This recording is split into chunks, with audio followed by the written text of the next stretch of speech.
Cameroon's English-speaking minority are rebelling. Based mainly in the southwest and the northwest of the country, they make up about 20% of Cameroon's population. We want our liberation. We want to be free from the Republic. Dozens of people have been killed in a violent crackdown on protests against the mainly French-speaking government.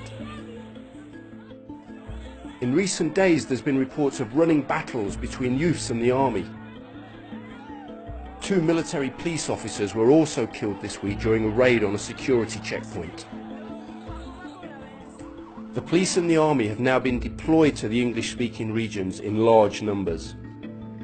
Turning left and right and seeing all the police and military people gives me a lot of tension and it gives me fright. So how did we get here?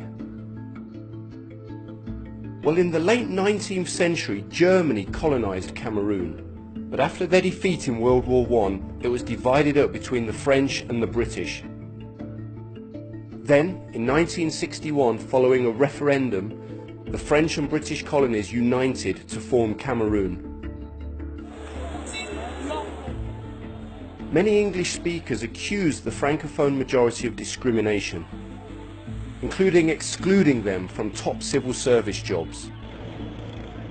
So this recent wave of protests began last year when the use of French was imposed in schools and in the courts.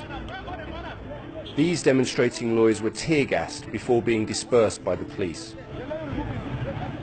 So what happens now?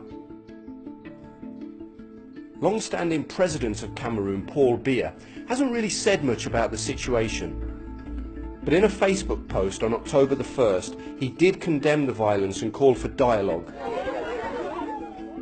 But as demands for independence have grown, the government says that the country's unity is non-negotiable.